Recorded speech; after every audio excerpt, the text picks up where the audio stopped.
Қайырлы күн. Бүгінгі сабақ жай бөлшектердің түрлері, яғни жай бөлшек бізде дұрыс бөлшек және бұрыс бөлшек болып бөлінеді, және сонымен қатар аралас сан бар. Бүгінгі сабақта дұрыс бөлшек пен бұрыс бөлшектің айырмашылығын білетін боламыз. Яғни жай бөлшектер дұрыс бөлшек, бұрыс бөлшек болып бөлінеді.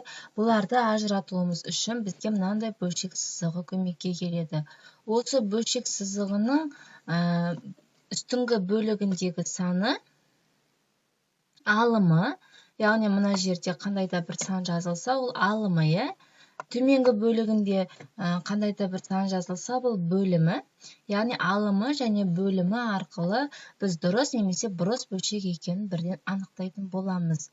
Ал дұрыс бөлшек дегеніміз, егер бөлшектің алымы бөлімінен кіші болса, онда бөлшек дұрыс бөлшек деп аталады. Яғни бөлімі үлкен, төменгі бөлігі, бөлімі үлкен, алымы кіші болса, онда ол бізде дұрыс бөлшек деп аталады.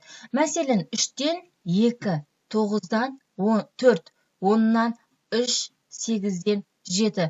Бұның барлығы бірден кіші.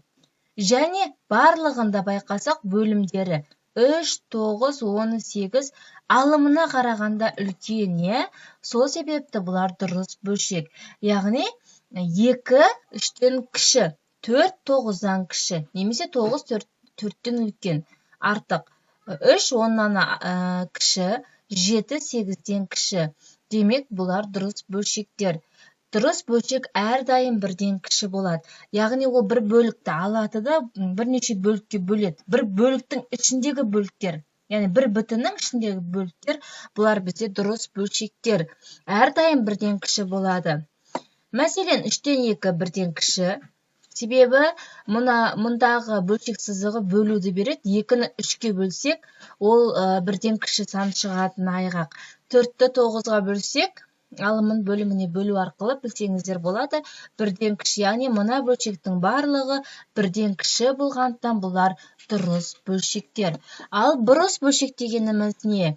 Егер бөлшектің алымы бөліміне тең немесе одан үлкен болса, онда бөлшек бұрыс бөлшек деп аталады. Яғни бұл жолы керісінше, дұрыс бөлшекке керісінше алымы үлкен, бөлімі кіші сандар. Немесе алыммен бөлімі тең. Мәселен, 5-тен 5, алыммен бөлімі тең. Бұлар бұрыс бөлшекке жатады.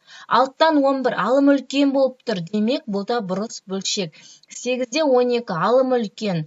12-ден 23, алымы үлкен. 45-тен 45, яғни алыммен бөлімі тең. Яғни, бұлар барлығы бұрыс бөлшектер.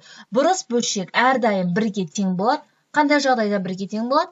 Алым мен бөлімі тең болған жағдайда. Мысалы, 5-тен 5, 45-тен 45. Не себепті? Себебі ортадағы бөлшек сызығы бөлу деген амалды берсе, алымын бөліміне бөлесіз. Алымындағы 5-ті бөліміндегі 5-ке бөлсек, 5-ті 5-ке бөлсем 1 шығады. Демек, бұрыс бөлшек бірге тең, немесе бірден үлкен. Мәселен, мұндағы 11-ді 6-ға бөлсеңіз, 1 бүтіннен үлкен сан шығады, қалдықпен. Демек, бұл да бізде бұрыс бөлшекке жатады. 5-тен 5 ол 1 бүтінге тең, 45-тен 45 1 бүтінге тең. Ал қалғандары бірден үлкен. Бөлімі үлкен, алымы үлкен болды мен, бөлімінен алымы үлкен болса, ол бұрыс бөлшек және ол бірден үлкен болады әрдайым. Келесі сабақта сіздер аралас санды бұрыс бөлшекке, бұрыс бөлшекті аралас санға қалай айналдыратыныңызды түсінетін боласыздар.